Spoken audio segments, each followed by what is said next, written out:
बात करते हैं सीए इंटर का जो स्टडी मटेरियल है उसके एक्सरसाइज के फर्स्ट क्वेश्चन की। और हमारी नोट्स के हिसाब से देखें तो नोट्स का है ये क्वेश्चन नंबर 7। ठीक है, तो मैं इसे स्टडी मैट से ही करवा रहा हूँ। क्वेश्चन लेंदी है पर बहुत आसान है, तो आपको थोड़ा सा पेशेंस रखना होगा। क्वेश्चन लेंदी है और मेंटली प्रिपेयर भी रहा करो कि एग्ज़ाम में भी यार 10 नंबर का क्वेश्चन है तो लेंदी तो आना ही है ना। इनफैक्ट अच्छा है कि इन्फॉर्मेशन ज़्यादा गिवन होगी तो आपको कैलकुलेशन कम करने होंगे, काम ईजिली हो जाएगा, है ना। तो चलिए पढ़ते हैं, देखते हैं क्या है। R S T limited specialise in the distribution of pharmaceutical product. ये क्या करते हैं, स्पेशलिस्ट है फार्मा प्रोडक्ट को डिस्ट्रीब्यूट करने में। ठीक है, it buys from the pharma companies and resell to each of the 3 different market। तो मतलब ये क्या करते हैं, कंपनी से फार्मा प्रोडक्ट खरीदते हैं और अलग अलग मार्केट में जाकर रीसेल कर देते हैं। कौन से मार्केट में, 3 मार्केट में। पहले का नाम है जनरल सुपरमार्केट चेन्स, सेकंड का नाम है ड्रग स्टोर चेन्स और थर्ड का नाम है केमिस्ट शॉप। तो कंपनी से खरीदो और इन्हें अलग अलग बाजार में बेच दो। The following data for the month of April 2019 in respect of RST Limited has been reported। क्या डेटा दिया है, तीनों मार्केट का क्या क्या डेटा दिया है। एवरेज रेवेन्यू पर डिलीवरी, एक डिलीवरी करेंगे किसी भी मार्केट में तो रेवेन्यू क्या आएगा, तो तीनों मार्केट का एवरेज रेवेन्यू पर डिलीवरी दिया है। एवरेज COGS पर डिलीवरी भी दिया है, मतलब एक बार डिलीवर करेंगे तो उस माल का COGS क्या होता है वो भी गिवन है। तो जीपी तो निकल ही गया, रेवेन्यू या फिर सेल्स माइनस COGS करो तो जीपी तो आ ही गया, तीनों मार्केट का अलग अलग, हाँ सर आ जाएगा। और नंबर ऑफ डिलीवरीज भी दिए, तो भाई ये तो एक डिलीवरी का जीपी आएगा, आप इनटू नंबर ऑफ डिलीवरीज कर दोगे तो टोटल जीपी निकल जाएगा तीनों मार्केट का, है ना। आसान है, कोई दिक्कत नहीं है ना। आगे लिखा है in the past RST limited has used gross margin percentage to evaluate the relative profitability of its distribution channels.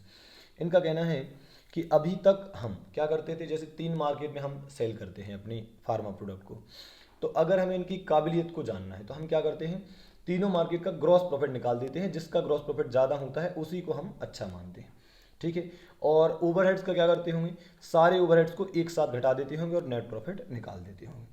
जबकि आप भी जानते हो तीनों मार्केट में बेचने का जो ओवरहेड वो अलग अलग भी हो सकता है ना। तो अभी तो ये ऐसा करते हैं। अब वो क्या प्लान कर रहे हैं, the company plans to use activity based costing for analysing the profitability of its distribution channel. अब ये ABC सिस्टम लाना चाहते हैं। ठीक है, तो इसका मतलब अब क्या होगा, अब तीनों मार्केट का ग्रॉस प्रॉफिट तो निकलेगा ही, तीनों मार्केट के ओवरहेड्स घटाए जाएंगे प्रॉपरली अलग अलग, और तीनों मार्केट का ऑपरेटिंग प्रॉफिट भी निकाला जाएगा। ऐसा कुछ होना चाहिए आगे, है ना। आगे क्या है, अच्छा अभी आपको हो सकता है थोड़ी अंडरस्टैंडिंग कम आए, जब हम सॉल्यूशन देखेंगे तो और अंडरस्टैंडिंग आपको आ जाएगी कि क्या हो रहा था ये, है ना। या आगे क्वेश्चन बढ़ दूँ, आगे बढ़ने दो, क्वेश्चन को समझ में आएगा, है ना। So the activity analysis of RST limited is as under. Activity area कितने हैं, 5 हैं। कस्टमर परचेज ऑर्डर प्रोसेसिंग, ठीक है, उसका कॉस्ट ड्राइवर गिवन है। Line item ordering, store delivery, cartons dispatch to stores और सेल्फ स्टॉकिंग। 5 टाइप की activity, इसलिए 5 टाइप के उनके बेसिस या फिर कॉस्ट ड्राइवर देकर रखे हैं। ठीक है, आगे है the April 2019 operating cost. Operating cost मतलब अदर देन COGS। इनका कहना है कि COGS के अलावा जो कॉस्ट है वो है आपकी ऑपरेटिंग कॉस्ट।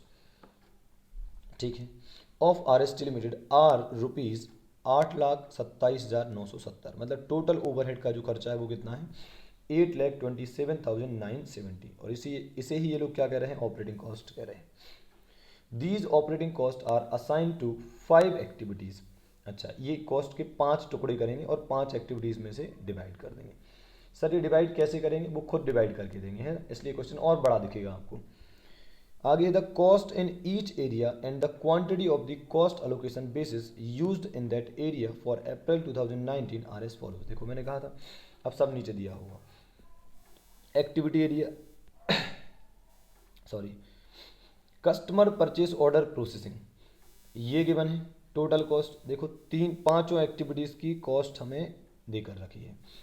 ठीक है, और उनके केस में क्या बेसिस क्या ड्राइवर्स रहे हैं वो टोटल में देकर रखे हैं। जैसे कस्टमर परचेस ऑर्डर प्रोसेसिंग का खर्चा कितना है, ये है 2,20,000 और कितने ऑर्डर का है, 5500 ऑर्डर का है। तो हम एक ऑर्डर का खर्चा निकाल सकते हैं।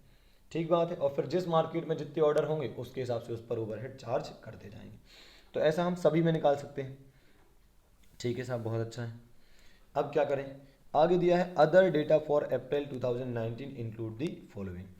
अभी भी कुछ देकर रखा है, वो क्या है, तीनों मार्केट का अलग अलग क्या देकर रखा है, total number of orders, average number of line items per order, line items per order दिया है।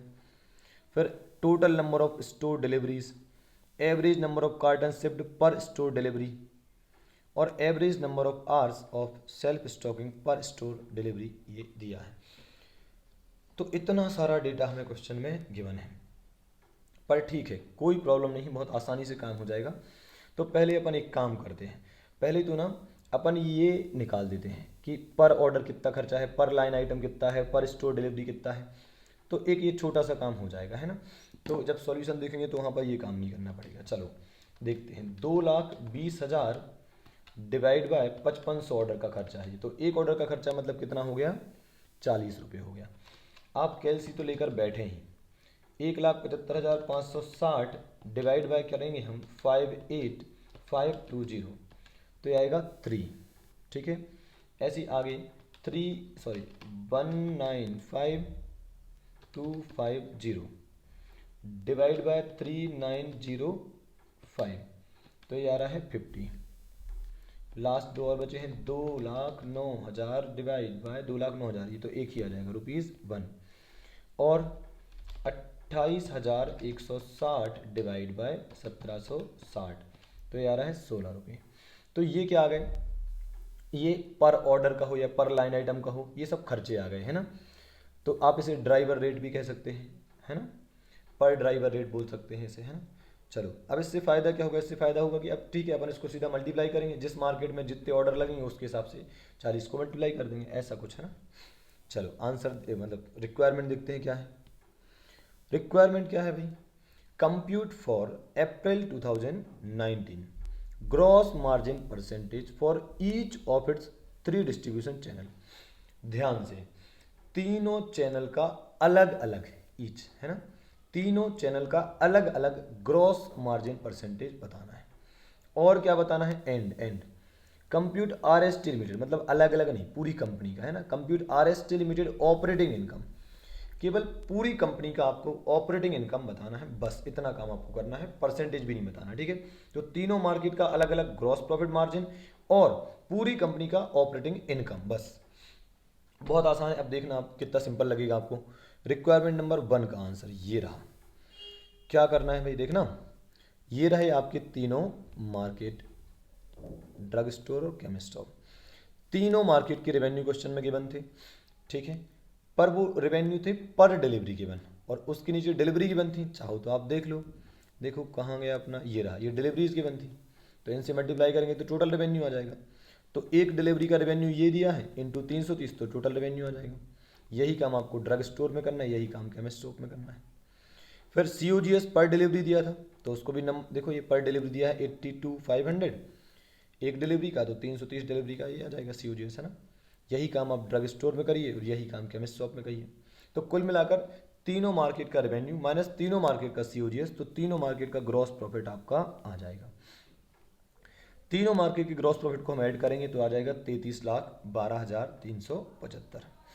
अब क्या करेंगे, लेस अदर ऑपरेटिंग कॉस्ट, जो अदर ऑपरेटिंग कॉस्ट है या जो ओवरहेड है उसको सीधा एक बार में हमें घटाना है, यही दिया था 8,27,970।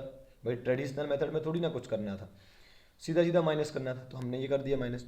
तो अब ग्रॉस प्रॉफिट में से आपका ये जाएगा ऑपरेटिंग कॉस्ट या फिर ओवरहेड कहिए, तो ऑपरेटिंग इनकम ये आ जाएगी। तो देखो अब आप सोचो उन्होंने क्या क्या पूछा था हमसे, उन्होंने पूछा था कि तीनों मार्केट की अलग अलग ग्रॉस मार्जिन परसेंटेज, तो ये आ गया ग्रॉस मार्जिन परसेंटेज तीनों का अलग अलग। कैसे आया sir, gross profit divide by revenue, gross profit divide by revenue, gross profit divide by revenue, ये आ गए। और क्या पूछा था, पूरी कंपनी का ऑपरेटिंग प्रॉफिट, तो ये रहा, ठीक बात है। चाहो तो आप टोटल में ग्रॉस मार्जिन परसेंट भी निकाल सकते हो, ऑपरेटिंग मार्जिन के ऑपरेटिंग परसेंटेज भी निकाल सकते हो, हालांकि उन्होंने पूछा नहीं है, ठीक बात है। तो ग्रॉस प्रॉफिट मार्जिन क्या होता है, gross profit divide by revenue या फिर सेल्स, चाहे आप किसी पर्टिकुलर मार्केट का करें या टोटल में करें।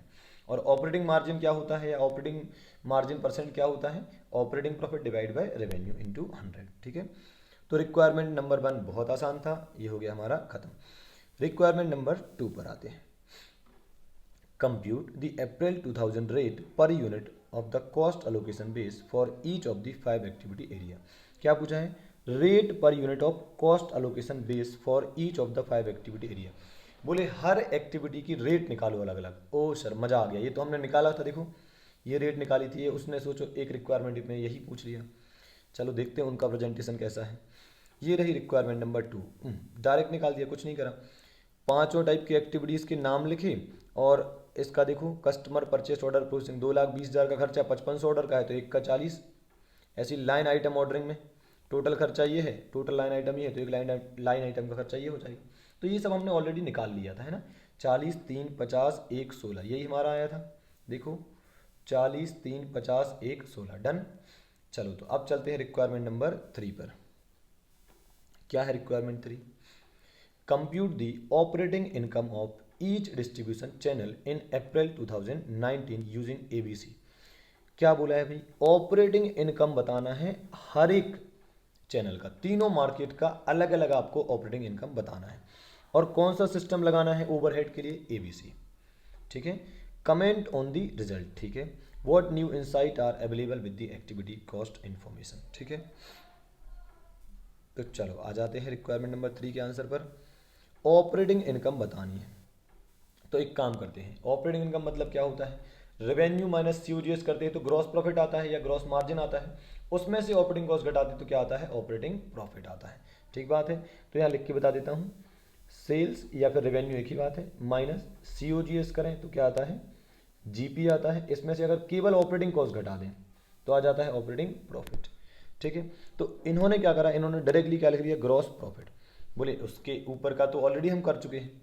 ठीक है, तो ये आ गया 8,16,750, 11,34,375 और 13,61,260। और आप चेक कर लो, यही हमने यहाँ पर भी निकाला था, देखो ये रहा। ठीक बात है, तो मतलब हमने दोबारा रेवेन्यू माइनस सीओजीएस करके नहीं बताया, जो फर्स्ट रिक्वायरमेंट में निकाला था जीपी वही यहाँ पर लिख दिया है। ऑपरेटिंग कॉस्ट घटाना है मतलब ओवरहेड घटाना है, इसके लिए हमें एक बड़ा सा वर्किंग नोट बनाना पड़ेगा। जैसे ही वर्किंग नोट बनेगा, सपोज अभी 2 मिनट के लिए भूल जाते हैं, वर्किंग नोट बनेगा तो ये तीनों अमाउंट आ जाएंगे आपके पास अलग अलग। तो फाइनली फिर क्या होगा, ये आपकी ऑपरेटिंग इनकम आ जाएगी। फिर क्या करना, operating income divide by revenue, ध्यान से इसको डिवाइड बाय ये मत कर देना, operating income divide by revenue, तो क्या आ जाएगा आपका ऑपरेटिंग इनकम का परसेंटेज। तो बहुत आसानी से काम हो जाएगा, जीपी माइनस ऑपरेटिंग कॉस्ट तो ऑपरेटिंग प्रॉफिट या ऑपरेटिंग इनकम आ जाएगा, और operating income divide by sales या रेवेन्यू कर दोगे तो ऑपरेटिंग इनकम परसेंटेज आ जाएगा। ठीक है, ये दिया भी है यहाँ पर। हमें केवल क्या समझना है कि ये जो ऑपरेटिंग कॉस्ट है इसका वर्किंग नोट कैसे बनेगा, मतलब ये ऑपरेटिंग कॉस्ट मतलब ओवरहेड कैसे आएंगे अलग अलग मार्केट के, यही इस क्वेश्चन का सबसे बड़ा पार्ट है। चलिए तो आइए देखते हैं वर्किंग नोट, बहुत आसान है, आ जाइए, ये रहा आपका वर्किंग नोट। ठीक बात है, तीनों मार्केट के लिए हम ऑपरेटिंग कॉस्ट निकालने वाले हैं, general supermarket chain, drug store chain और केमिस्ट शॉप। सबसे पहली बात करते हैं कस्टमर परचेस ऑर्डर प्रोसेसिंग की। आप बताइए, हमने पर ऑर्डर पर कॉस्ट निकाली थी 40, वर्किंग नोट में है ना, या फिर मेन देखो ये है 40 रुपये, ये निकाली थी 40, 3, 50 ऐसे निकाली थी। तो एक ऑर्डर का खर्चा था 40, कितने ऑर्डर देने पड़े जनरल सुपरमार्केट चेन के केस में, 385 मल्टीप्लाई कर दूँ तो जनरल सुपरमार्केट चेन के लिए कितना खर्चा अलाउट हो जाएगा, 15,400। ऐसी ड्रग स्टोर चेन के केस में कितने ऑर्डर देने पड़े, 990, तो 40 के हिसाब से खर्चा कितना आ जाएगा, 39,600। केमिस्ट शॉप के केस में 4,125 ऑर्डर दिए, एक ऑर्डर का खर्चा 40, तो आ जाएगा 1,65,000। अब थोड़ा अलर्ट हो जाइए, अब हम बात करने वाले हैं लाइन आइटम ऑर्डरिंग की। लाइन आइटम ऑर्डरिंग में क्या है भाई, ध्यान से सुनना है ना, इसमें यहाँ गलती कर सकते हैं आप, इसलिए सुनना ध्यान से। अपन क्या करेंगे, क्वेश्चन को देखेंगे, क्वेश्चन में देखो लाइन आइटम के बारे में क्या कहा था, ये रहा, average number of line items per order, पर ऑर्डर, पर ऑर्डर, ध्यान से, average number of line items per order. एक ऑर्डर में कितने लाइन आइटम, 14, 12 और 10। अब ये सोचो कि सपोज अपन जनरल सुपरमार्केट चेन की बात करते हैं, तो ये तो एक ऑर्डर के लाइन आइटम है, कितने ऑर्डर दिए जाते हैं जनरल सुपरमार्केट चेन में, 385। तो जब 385 को 14 से मल्टीप्लाई करोगे तब टोटल लाइन आइटम पता चलेंगे। ऐसा समझ लो, एक ऑर्डर में हम 14 लाइन आइटम बुलाते हैं, एक ऑर्डर में हम 14 लाइन आइटम बुलाते हैं, और हमने जनरल सुपरमार्केट चेन के केस में 385 ऑर्डर दिए, तो कितने लाइन आइटम बुलाए होंगे? 385 इंटू 14, या 990 इंटू 12, या फिर 4125 इंटू 10। तो यही इन्होंने करा है। और फिर एक लाइन आइटम कितने का आता है वो निकल जाएगा। तो एकदम सिंपल बात हो गई, ठीक है, कि एक बार में 14 बुलाते हैं, टोटल 385 बार बुलाए, तो टोटल कितने बुलाए वो निकल जाएगा, ठीक है। और एक लाइन आइटम कितने का आता है वो हमने निकाला था, ठीक है, तो उससे मल्टीप्लाई कर देंगे। तो देखना आप, 14 इंटू 385 करा है, यहाँ 12 इंटू 990 करा है, यहाँ 10 इंटू 4125 करा है। और लाइन आइटम का खर्चा कितना था, देखो ये रहा 3 रुपये हमने निकाला था। तो इंटू 3 इंटू 3 इंटू 3 सभी में हो जाएगा। तो लाइन आइटम ऑर्डरिंग का खर्चा भी इस तरीके से एलोकेट हो जाएगा। ये आ जाएगा 16,170, 35,640 और 1,23,750। स्टोर डिलीवरी की बात कर लेते हैं। स्टोर डिलीवरी में क्या है भाई, बेसिस देख लेते हैं। स्टोर डिलीवरी कहाँ गया, ये रहा। Total number of store delivery 330, 825 और 2,750। और एक डिलीवरी का खर्चा हमने निकाला होगा। एक डिलीवरी का खर्चा कितना निकाला था, 50 रुपये। तो बस 50 से मल्टीप्लाई करते जाना है। देखो 330 इंटू 50, 16,500। 825 डिलीवरी, एक डिलीवरी का खर्चा 50, तो आ जाएगा 41,250। और लास्ट वाले केस में 2750 डिलीवरी, एक डिलीवरी का खर्चा 50, तो आ जाएगा 1,37,500। फिर फाइनली कर्टन्स पर डिस्पैच्ड, कर्टन्स डिस्पैच्ड, इसको भी देख लेते हैं क्या लिखा है भाई। इसमें लिखा है कर्टन्स डिस्पैच्ड में, कहाँ गया अपना कर्टन्स, कहाँ है, हाँ ये रहा। Average number of curtains shift per store delivery. ध्यान से यहाँ गड़बड़ होना है, यहीं पर लोग ध्यान नहीं दे पाते हैं। एवरेज नंबर ऑफ कर्टन्स पर स्टोर डिलीवरी। एक स्टोर डिलीवरी जब आती है, एक स्टोर डिलीवरी में कितने कर्टन होते हैं, 300 या फिर 80 या फिर 16। तो ये जो कर्टन्स दिए हैं ये एक स्टोर डिलीवरी के हैं। और क्या तीनों मार्केट में एक ही स्टोर डिलीवरी होती है? नहीं सर, देखो ना, total number of store delivery उसी के ऊपर दिया है, 330, 825 और 2750। तो अगर एक डिलीवरी में 300 कार्टन, एक डिलीवरी में 300 कार्टन, तो 330 में कितने कार्टन आएंगे? फिर एक डिलीवरी में 80 कार्टन आते हैं, तो 825 डिलीवरी में कितने कार्टन आएंगे? वापस से, एक स्टोर डिलीवरी में देखो ना, पर स्टोर डिलीवरी, एक स्टोर डिलीवरी में कितने कार्टन आते हैं? ऑन एन एवरेज 16 कार्टन, तो 2750 डिलीवरी में कितने आएंगे? तो इनको मल्टीप्लाई करके हमें टोटल नंबर ऑफ कार्टन्स पहले निकाल लेना है। और फिर एक कार्टन का खर्चा कितना है वो हमने निकाला था 1 रुपया। एक कार्टन को डिस्पैच करने का खर्चा 1 रुपया, तो उससे मल्टीप्लाई कर देंगे। तो देखो ये क्या करा उन्होंने, 330 इंटू 3 करा मल्टीप्लाई, और फिर करा, सॉरी अपन गलत जगह आ गए, ये ऊपर था, ये रहा। 300 इंटू 330 करा, 80 इंटू 825 करा, 16 इंटू 2750 करा। तो ये टोटल नंबर ऑफ कार्टन्स निकल आएंगे। अब एक को डिस्पैच करने का खर्चा 1 रुपया, तो इससे मल्टीप्लाई कर दो। तो आपका कार्टन्स के डिस्पैच करने का खर्चा आ जाएगा 99,000, 66,000 और 44,000 निकल गए। अब दो और बचे, सेल्फ स्टॉकिंग और ऑपरेटिंग कॉस्ट। क्वेश्चन खत्म ही होने वाला है। सेल्फ स्टॉकिंग में कुछ बोला है क्या, बोला है average number of hours of self stocking per store delivery. Again per store delivery, एक store delivery per self stocking hours कितने लगते हैं? 3 या फिर 0.6 या फिर 0.1। ये तो एक स्टोर डिलीवरी के सेल्फ स्टॉकिंग आवर्स हैं। बताओ तीनों मार्केट में कितने कितने स्टोर डिलीवरीज रही हैं? देखो ये दी हैं 330, तो 330 इंटू 3 करोगे तब जाके आपके सेल्फ स्टॉकिंग आवर्स निकल आएंगे। वापस से बोल रहा हूँ, 3 सेल्फ स्टॉकिंग आवर्स हैं एक डिलीवरी में। और सुपरमार्केट जो चेन है आपका, जनरल सुपरमार्केट जो चेन है, उसमें 330 डिलीवरी करी, तो 330 इंटू 3 क्या निकल जाएगा? सेल्फ स्टॉकिंग के आवर्स निकल जाएंगे। एक डिलीवरी में 3 आवर्स लग जाते हैं, तो 330 में कितने लगेंगे? निकल जाएगा ना। ऐसे 825 इंटू 0.6 और ऐसी 2750 इंटू 0.1। ठीक है, तो यही उन्होंने करा होगा। देखो ये रहा 330 इंटू 3, 825 इंटू 0.6, 2750 इंटू 0.1। और खर्चा कितना था? 16 रुपये हमने निकाला था। देखो ये रहा, तो 16 से मल्टीप्लाई कर देंगे तो ये हो जाएगा। ठीक है, तो ये आ जाएंगे 15,840, 7,920 और 4,400। अब क्या करना है, सबका टोटल कर दो। तो ये कर दिया हमने टोटल, 1,62,910, 1,90,410, 4,74,650। तो हमने क्या करा, पांचों एक्टिविटीज़ के ओवरहेड्स को या फिर खर्चों को तीनों मार्केट में जिस बेसिस से उन्होंने कहा था उस बेसिस पर बांट दिया है और उनका टोटल कर दिया है, वो आ रहा है जो हमने यहाँ पर देखा, ये रहे तीनों के टोटल। यही हमने कहाँ रखे थे, यहाँ पर रखे थे। देखो आप 1,62,910, 1,90,410 और 4,74,650। ठीक है, ये भी खत्म होता है। अब बढ़ते हैं आगे, और कुछ पूछा है क्या? Requirement number 4, describe 4 challenges one would face in assigning the total April 2019 operating cost of 8,27,970 to 5 activities area. बोले आपने 8,27,970 के ओवरहेड को या फिर ऑपरेटिंग कॉस्ट को 5 एक्टिविटीज़ में बांट तो दिया है। बोले बताइए आपने कौन कौन से चैलेंजेस फेस करे या फिर करने पड़ते हैं। मतलब जब भी अपन कभी भी ओवरहेड्स को ABC के हिसाब से बांटते हैं तो कौन कौन से चैलेंजेस हमें फेस करने पड़ सकते हैं। ठीक है, तो वो क्या है, बहुत सिंपल है, देख लीजिए, थ्योरेटिकल बात है। क्या लिखा है भाई? फर्स्ट लिखा है choosing an appropriate cost driver for activity area. सही बात है। बेसिस क्या रखें, कॉस्ट ड्राइवर क्या माने, किस ओवरहेड का कॉस्ट ड्राइवर क्या माने, ये सेलेक्ट करने में दिक्कत हो सकती है। फिर developing reliable data, reliable data भी तो मिलना चाहिए हर कॉस्ट ड्राइवर का। जैसे आपने बोल दिया 50 डिलीवरी, तो 50 रिलायबल भी तो होना चाहिए। ठीक है, तो पहला क्या हो गया, सही कॉस्ट ड्राइवर को सेलेक्ट करने में प्रॉब्लम आ सकती है। Reliable data of cost driver मिलने में प्रॉब्लम आ सकती है। फिर deciding how to handle cost that may be common across several activities. ऐसा भी तो खर्चा हो सकता है जो हर एक्टिविटी में जाता हो। अब आपने 5 टाइप की एक्टिविटी कर दी, इसके अलावा पता चला एक आध खर्चा और है और वो इन 5 एक्टिविटीज़ में लगता है। तो ऐसी कुछ बातें यहाँ पर दी हैं।